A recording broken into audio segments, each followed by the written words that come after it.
This is Europe, a continent where empires rose and fell. In the beginning, though, Europe was a forgettable landmass on a lush planet. As the Homo sapiens moved from Africa, Europe witnessed remarkable progress. Soon, the continent would see legendary battles, genius philosophers, immortal architecture, powerful monarchies, and world domination. But how did the early settlements become the greatest civilizations humanity has ever seen?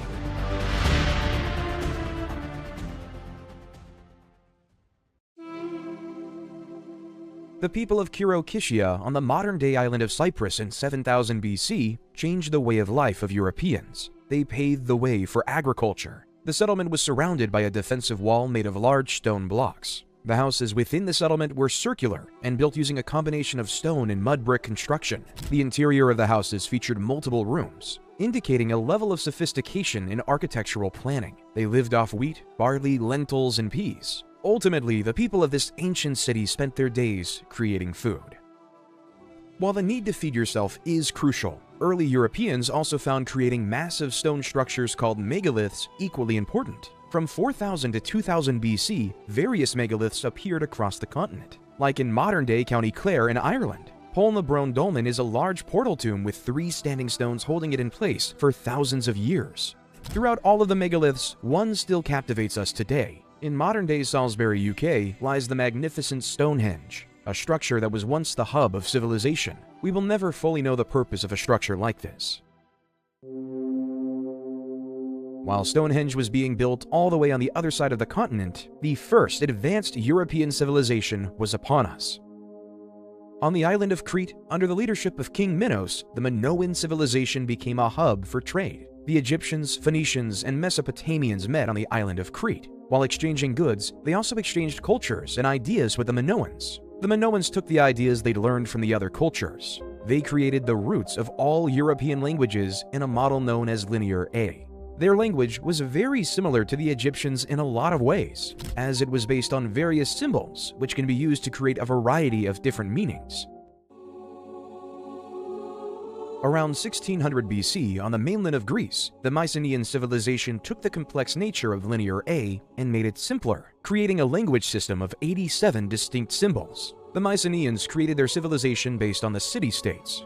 Each city would be ruled over by a warrior king, known as a wannix, who controlled the surrounding territories and maintained a hierarchical society. They relied on the support of aristocrats and nobles to govern their city-states effectively. The Mycenaean city-states engaged in diplomacy, trade, and occasional conflicts with one another and neighboring civilizations. They were not unified under a single Mycenaean state. Still, they existed as separate entities, each with ruling elite and administrative systems, creating influential cities and states, such as Mycenae with its massive Cyclopean walls, Pylos with its Palace of Nectar, and Sparta with its impressive military. Each of these cities and states would work independently until conflict strikes. While in modern-day Turkey, the city of Troy rose. Like its Mycenaean counterparts, it was an independent city-state that ruled its people without the help of any greater civilization, until the start of the Trojan War. Around the 13th and 12th centuries, the Prince of Troy, Paris, was invited to the realms of Sparta for a diplomatic mission by King Menelaus. Paris, though, didn't just come for trade. He came to steal King Menelaus' wife, Helen. Once Menelaus found out about the abduction, he called upon Mycenaean leaders to defend their oaths and loyalty against the enemy. The first time that many Europeans worked together and bonded against an enemy civilization. Upon reaching Troy, the Greeks besieged the city for 10 years. The Trojan defenses held firm against the Mycenaean onslaught. The Mycenaeans devised a plan to infiltrate Troy using a wooden horse, the famous Trojan horse. They built a massive wooden structure and hid a select group of warriors inside it. The rest of the Mycenaean fleet pretended to sail away, leaving the horse as an apparent victory trophy. The Trojans, unaware of the Mycenaeans' ruse, brought the horse within the walls of Troy. That night, the Greek warriors emerged from the horse, opened the city gates, and allowed the returning Greek forces to enter Troy. The city was sacked, and its inhabitants were either killed or enslaved.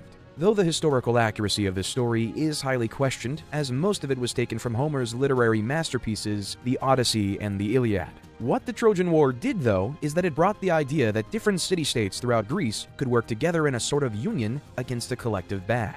However, the Mycenaean city-states would begin to decline shortly after the Trojan War was allegedly fought, due to the struggles of internal conflicts and the occasional attacks from the mysterious Sea People. With the Mycenaeans out of the way, around 1100 BC, the naval warriors of the Phoenicians started to set up colonies across the continent. Their capital of Tyre was in modern-day Lebanon, across from Europe on the eastern side of the Mediterranean. From this position, they could send their naval forces to establish colonies all across Europe, from Malaga and Gadir in Spain to Modia and Lilybaeum in Sicily. They also began to ally with emerging Greek city-states, such as Corinth, forging an intimidating power. Due to their extensive trade network, their alphabet of 22 letters spread across the European world. In 800 BC, the Greek continent was dark. The writing system of Linear B was utterly inactive. Literacy was on its way out, and invasions were non-stop. However, in modern-day Austria were the Celts, and the rise of the Hallstatt culture. During this era, iron, a superior and more accessible metal than bronze, came into widespread use. The mastery of ironworking techniques revolutionized weapons, tools, and other implements, enhancing the capabilities of the Celts in warfare, agriculture, and craftsmanship throughout Europe. The discovery of iron also had significant economic implications, as it facilitated trade and the development of complex regional networks throughout Europe. The Hallstatt culture was characterized by its rich burial customs, indicating social stratification and a growing sense of identity and prestige. Prominent members of society were interred in elaborate tombs, often accompanied by valuable grave goods. These burials showcased the wealth and status of the individuals and highlighted the emerging hierarchy within Celtic society. Trade was pivotal during this period, with the Celts establishing extensive European networks. The Hallstatt culture was a hub for exchanging goods, ideas, and cultural influences. They traded salt, a valuable commodity from local salt mines, and other resources like amber, metals, textiles, and luxury items. The Celts interacted with neighboring cultures through these networks, including the fledgling Greeks and the Etruscans.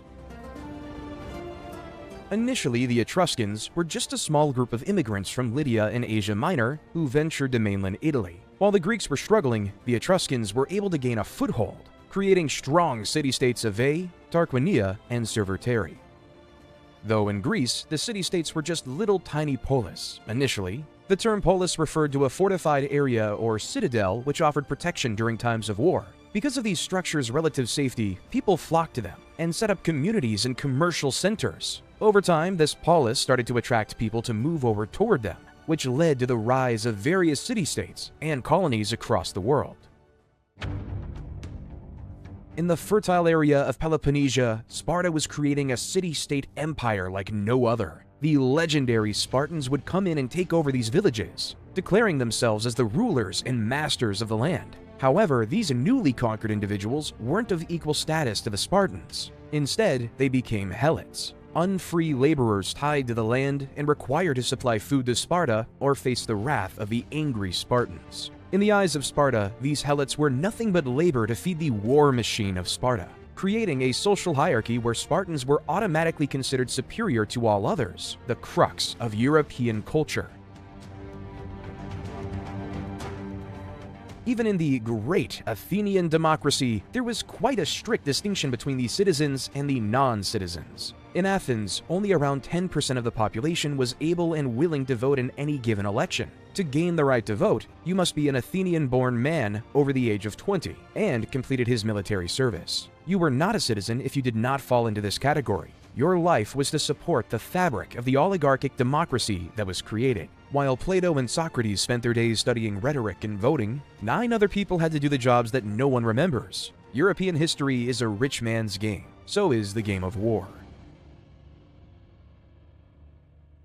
Around 550 BC, Cyrus I of the Persian Empire had enough of Greek colonization, especially in the regions around the Persian homeland. City after city fell to the might of the Persian army. The Ionian Greeks, despite their valiant efforts, found themselves outmatched by the sheer force and organizational prowess of their adversaries. In 499 BC, Darius I was determined to finish his father's business and conquer all of Greece. After hearing about the tyrannical rule of Persia, volunteers from every city-state came to Ionia to restore Greek power. Whether Athenian, Spartan, or Corinthian, they were all considered Greek. As the Greeks were able to dispel the Persians from Ionia, Darius was undeterred.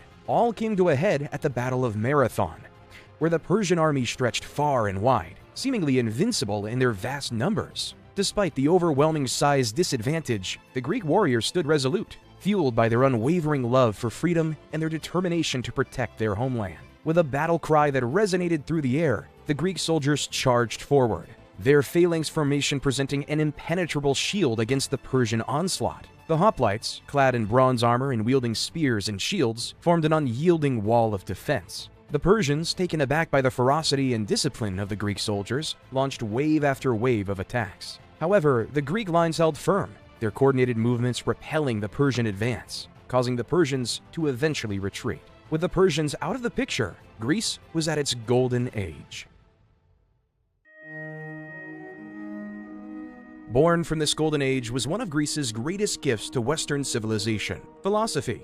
From the minds of the greatest thinkers in Ionia, Greek philosophy sought to make sense of the world around it through logic and reason, and can be split up into three key eras: early or pre-Socratic philosophy, classical philosophy, and the later Hellenistic philosophy. 6th century pre-Socratic Greek philosophy saw people like Thales of Miletus and the Milesian school attempt to answer questions about our origins as a species and our place in the universe. Others, like Pythagoras, attempted to reconcile a religion with logic and use the discipline of mathematics to begin answering questions about our universe. Fast forward to the 5th century, and we get to the classical age of Greek philosophy. Beginning with the birth of Socrates in 469 BC, philosophy changed from a pursuit of the purely metaphysical to one of social and political questioning. His methods were unusual, preferring to engage in dialogue and debate around the city of Athens as opposed to study and dictation, like his predecessors. As a result, Socrates never wrote any of his teachings down. Instead, everything we know about him comes from the writings of his pupils: Plato, Xenophon, and later Aristotle, all of which occurred decades after his death. His pupil Plato came from the generation of philosophers directly after Socrates and is famous for inventing the written dialogue, dialectic form of philosophy, and for his theory of forms. He wrote a number of stories and plays about his former teacher, many of which act as our only existing sources of the ancient philosopher and his beliefs. Plato lived to 80 years old,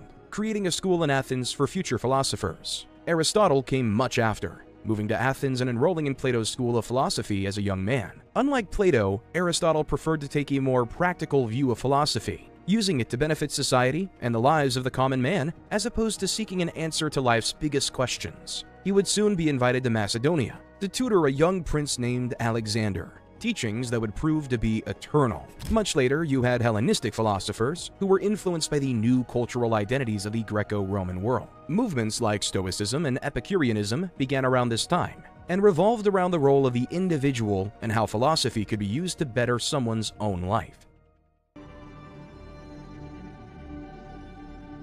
After the war, the playwright Aeschylus wrote the earliest Greek play that survived, The Persians, performed at the theater of Dionysus. Though the play was pro-Greek, it could still shine a light on the cost of war. As Aeschylus writes in this early work, "A world of wealth is trash if men are wanting. Men who have no wealth never find fortune smiling as their strength deserves." The men on both sides of this war gave up so much. How will we create a world where these warriors are not wanted anymore? The orator and politician Pericles felt he had the answer to Aeschylus's problem. He believed in the importance of education, making Athens a center for philosophical and intellectual pursuits, while also saying that each citizen should have a say in the government through democracy. However, all periods of enlightenment must come to an end. The men are always wanting. There must be war yet again.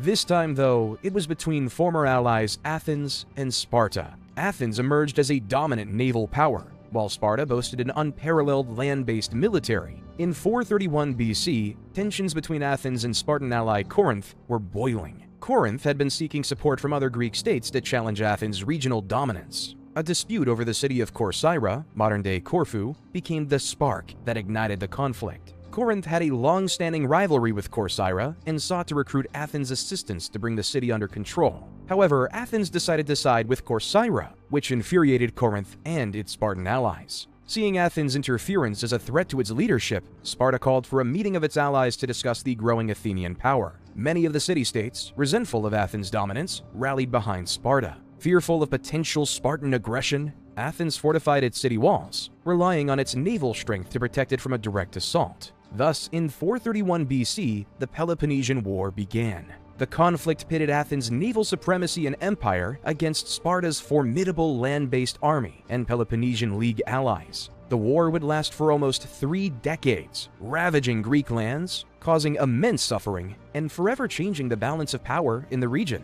As the years turned into decades, battles occurred in Sybota, Potidaea, and Delium, leaving countless dead.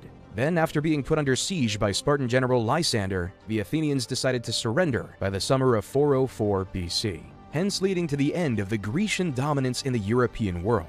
In unity they thrive, but in conflict they fall. While on the mainland of the continent, the Celts were expanding. In the Isle of Ireland in Britain, the tribes such as the Gaels, the Britons, and the Picts started to take hold. The land of the Gaul, modern-day France, and the Iberian Peninsula, modern-day Spain, became an assortment of different cultures, telling different stories of myths and legends. When in 336 BC, Alexander the Great took power. He wasn't interested in the Celts above, he wanted absolute control of Greece. So when the Greek city of Thebes decided to revolt, Alexander and his army marched 240 miles in 14 days. When Thebes refused to surrender, he razed the entire city to the ground, and 6,000 were killed, and the rest were sold into slavery. He continued his campaign across the Persian Empire to Issus, Gaugamela, and eventually Babylon with the same force. Alexander was on the warpath. Then in 323 BC, Alexander's campaign was done. He lay dead in the former Persian capital of Babylon, leaving Europe with no guidance on where to go. It would have seemed to many at the time of Alexander's conquests that the vast world in which they lived was beginning to shrink rapidly. Where empires marched, they brought with them trade, and improved road networks that linked east and west for the first time in centuries. Maps of the ancient world were surprisingly detailed for the time, with many key landmarks and geographical features present in their drawings. You had the work of Herodotus of Halicarnassus in 425 BC, who traveled much of the ancient world, recording what he saw and compiling it into his book, The Histories. A reconstructed map of the world based on Herodotus's writings showed just how extensive his travels and understanding of the local geography really were. A century later, Greek geographer Pytheas of Massilia conducted his own explorations into northern Europe and beyond. He circumnavigated both Ireland and Great Britain, writing extensively about both before continuing his journey north into a land of eternal darkness and constant snow. He was the first scientific thinker to record the existence of the Arctic and polar ice, and is also believed to have been the first Greek to make contact with the Celtic and Germanic tribes of northwestern Europe. He wrote about a midnight sun and attempted to explain the phenomenon of shorter days and longer nights as he traveled further and further away from the Mediterranean. His voyage of 330 BC and the subsequent writings he produced were highly regarded during antiquity, and would have no doubt furnished the libraries of every great thinker of the time. Despite this, though, no original sources survive into the modern era, and what we know comes from snippets and references from other writers centuries later.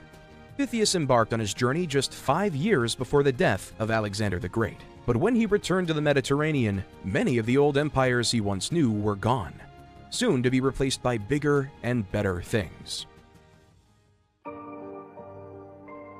Rome wasn't built in a day. It was built in 3 centuries. In the beginning, Rome was just a tiny republic. Nothing of extraordinary grandeur, just another place where people lived and fought for status. It was considered part of your Roman duty to provide your own equipment and weapons, which led to only the rich being able to ascend to the ranks of the legion, while the poor citizens of Rome served in the military as velites or skirmishers. Velites were armed with light-throwing weapons and a small shield. They were just lamb for the slaughter. Roman general and consul Publius Cornelius Rufinus decided to take the coveted Campania region from the Samnites. Rome, ever ambitious, stood in their path, determined to expand its control. Battle after battle ensued, and at that moment, Rome thought they were getting the upper hand. The Samnites, rallying their allies and neighboring tribes, challenged Rome's expansionist ambitions. They were quickly dealt with. In 280 BC, the Greek kingdom of Epirus under King Pyrrhus tried to conquer Rome, but quickly retreated out of the Italian peninsula. Then came the Punic Wars, a series of conflicts between Rome and Carthage, a powerful maritime empire in North Africa. These wars were primarily fought for control over Sicily and dominance in the western Mediterranean. Rome emerged victorious, destroying Carthage and establishing itself as the dominant power in the Mediterranean. No one was left to stop the Romans except for the Romans themselves.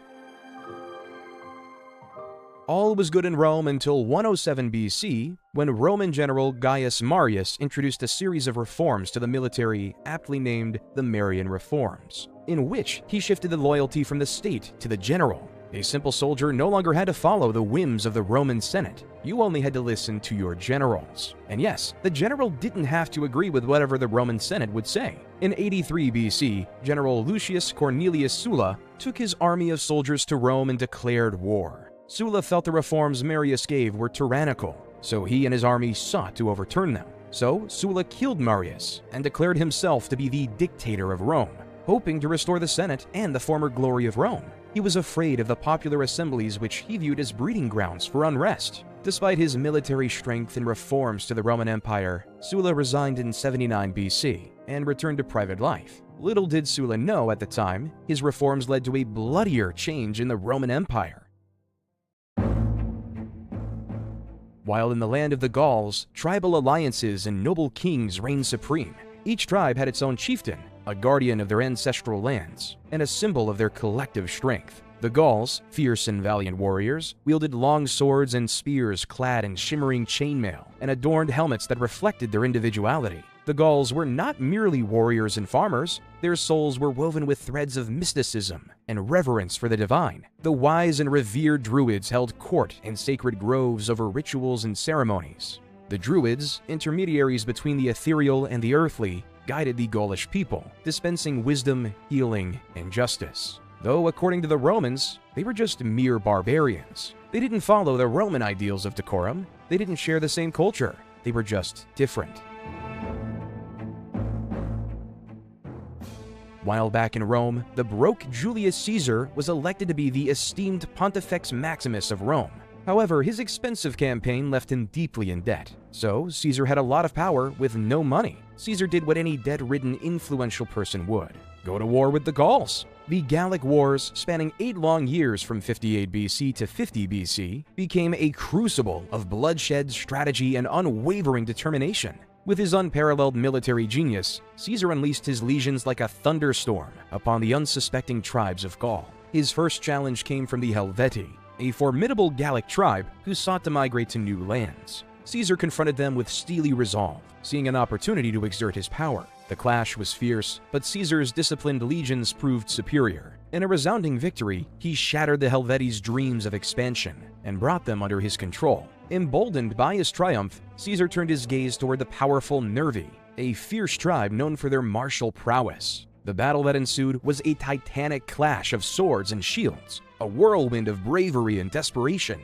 Against all odds, Caesar's legions emerged victorious, their unwavering discipline and strategic acumen prevailing over the Nervi's fearless ferocity. The Arverni, a proud and mighty tribe, stood as a formidable obstacle in Caesar's path. Led by the charismatic and courageous chieftain Vercingetorix, they rallied numerous tribes in a desperate bid to drive out the invader. The land shook as the Roman legions clashed with the united Gaulish forces in the siege of Alesia. Surrounded by fortifications and facing an army that outnumbered his own, Caesar orchestrated a daring plan. His legions encircled the Gaulish stronghold, cutting off any hope of escape. The battleground trembled as the Roman war machine relentlessly pounded the walls of Alesia. Through months of relentless siege, Caesar's resolve remained unyielding. The Gauls fought with a desperation born from their love for their homeland. Still, against the disciplined might of Rome, their resistance faltered. In a pivotal moment, Vercingetorix, realizing the futility of further struggle, surrendered to Caesar. His sword laid at the feet of the conqueror. Vercingetorix was taken as a prisoner to Rome and paraded through the streets as part of Caesar's triumph. He was imprisoned for 6 years before being publicly executed in 46 BC, marking the end of the Gallic resistance against Rome. Though the Roman Senate was against the power Caesar was grasping, the chants of Hail Caesar made his rise unstoppable. Following the way of Sulla and Marius before him, the Senate was weak, and General Julius was now the emperor. As one may rise, one may fall, because on a dreaded day in March 44 BC, Caesar entered the Senate house, and the conspirators surrounded him, feigning support and loyalty. At that moment, one of the conspirators, Gaius Servilius Casca, struck the first blow, followed by a barrage of dagger thrusts from Brutus and the other senators. Caesar did not flee or beg for mercy despite being surrounded and attacked. He resisted his assailants, attempting to defend himself, but ultimately succumbed to his injuries. In his final breaths, Julius Caesar uttered his famous last words, "Et tu, Brute?" meaning, "You too, Brutus?" After Caesar, amidst the turmoil, a young and ambitious figure emerged from the shadows. Gaius Octavius, Caesar's adopted son, possessed a burning desire to claim his rightful place as the heir to Caesar's legacy. Determined to avenge his adopted father's death, he forged an alliance with a formidable general, Mark Antony, and the seasoned politician Lepidus, birthing a triumvirate that would shake the foundations of Rome. However, Octavian and Antony were short friends, as in 31 BC, Octavian killed Antony at the Battle of Actium, leaving for Octavian to usurp the title of Augustus, meaning the revered or the illustrious, allowing the newly named Augustus to be the first emperor of Rome. During Augustus's reign, Rome experienced a wave of relative peace and stability known as the Pax Romana. For 200 years, Rome would be a land of imperial achievement. With their massive territory, Roman influence was everywhere, even in Bethlehem, the land where the Christian Messiah, Jesus, was born. The life of Jesus is one of mythic proportions. However, it is one that saw him perish on the cross under Emperor Tiberius Caesar, creating a deep divide in the Roman Empire. Was the crucified man really the Messiah? A question the Romans did not have an answer to. In 43 AD, the Roman Empire, under the leadership of Emperor Claudius, invaded Britannia and established Roman rule over the peninsula.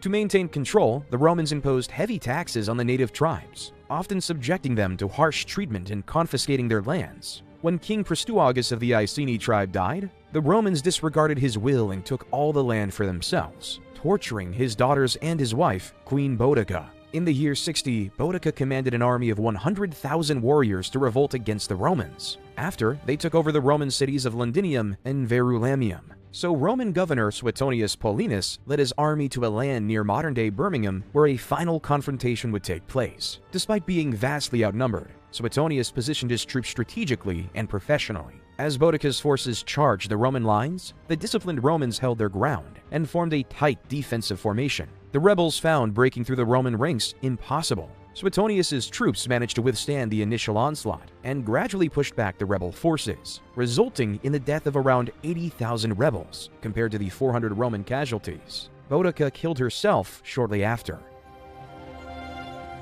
However, the Pax Romana in the city of Rome was still going strong. In 72, under Emperor Vespasian, the construction of the Roman Colosseum began. The amphitheater was an immense structure, utilizing advanced engineering techniques. It was built using a combination of concrete, stone, and brick, with travertine limestone used for the outer facade. The Colosseum consisted of 4 stories, reaching a height of approximately 48 meters, 157 feet. Under the rule of Emperor Trajan, the Roman Empire was able to expand to its greatest territorial extent, spanning all the way from modern-day Britain to the Persian Gulf. Roman rule was everywhere. When Trajan died, Emperor Hadrian was poised with a near-impossible task of keeping Rome together. In Roman Britannica, he built the elusive Hadrian's Wall, while back in Rome, he built the magnificent Pantheon. Though as the Pax Romana continued, it seemed that the Roman Empire could go on forever. That would not be the case, though, as historian Edward Gibbon wrote in his historical classic, The Decline and Fall of the Roman Empire. This long peace and the uniform government of the Romans introduced a slow and secret poison into the vitals of the empire. The minds of men were gradually reduced to the same level. The fire of genius was extinguished, and even the military spirit evaporated. They received laws and governors from the will of their sovereign and trusted for their defense to a mercenary army. The Roman Empire lost its spark. It was just another place to live. In 284 AD, Emperor Diocletian faced a significant problem. Rome was becoming more and more bureaucratic. Diocletian created a tetrarchy that appointed 4 different emperors. Though this separation may seem helpful, it just led for bureaucratic struggles of which emperors should have more power. However, according to Christianity, it was Jesus who saved it. During a time of questioning, Emperor Constantine received a sign in the sky from the Christian God, with the words, "In this sign, conquer," followed by the image of a cross. Presuming it to be God's will, Constantine led his army against fellow Roman Emperor Maxentius in the Battle of the Milvian Bridge. Constantine easily won the battle and, in 313, pronounced the Edict of Milan. 313 years after the crucifixion of Christ, Christianity was not only accepted, but rather the official religion of the Roman Empire. Constantine was baptized as a Christian on his deathbed. While the Romans were enlightened with the way of Christ, the Huns, on the other hand, were on a blood quest. In the late 4th century, the Huns left their homeland of Central Asia to pillage Europe. Their targets were the Gothic civilizations of Germany, the Visigoths, the Ostrogoths, and the Gepids. Some chose to fight the Huns and lose, others decided to seek refuge in Rome. Rome is safe, Rome is secure, and Rome is united. Roman Emperor Theodosius was steadfast in keeping the Huns at bay, so the Goths came for safety. However, in 395, Theodosius died and decided to split up the empire. Arcadius would inherit eastern Rome, while Honorius inherited western Rome. In the weaker western Rome, King Alaric of the Visigoths stood at the precipice of his greatest ambition, Rome. In the heart of a fateful night on the 24th of August, 410, the Visigoths unleashed their fury. The gates of Rome crumbled before the relentless tide. As a storm unleashed, Alaric and his warriors surged through the breach, their battle cries reverberating through the moonlit streets. Once thought impenetrable, Rome trembled in the wake of the Visigothic onslaught. The city that had stood for 800 years, a symbol of grandeur and might, now bore witness to the wrath of those long scorned. Palaces and temples fell before the Visigothic fury, their treasures seized by the triumphant warriors. Yet amidst the chaos, Alaric's voice of reason resounded, urging his warriors to spare the innocent and respect Christian church's sanctity. As the fires of Rome dwindled, Alaric and his warriors departed, their mission accomplished, forever leaving it to bear the scars of that fateful raid. The Visigoths conquered Rome, but were unable to hold it.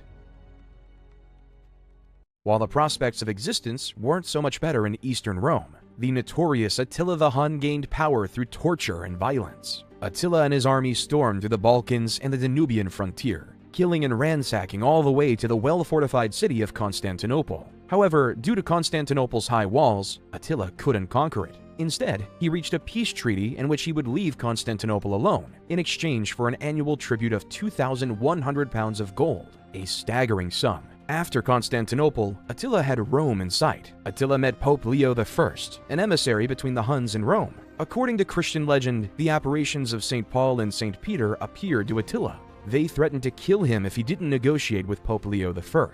After this mystical meeting, Attila decided to pull out of Italy and return to the Great Hungarian Plain. Whether because of his fear of the Pope and his saintly allies, or because his troops were stretched too thin and weakened by malaria, is still unknown, leading to the eventual end of the Hunnic Empire.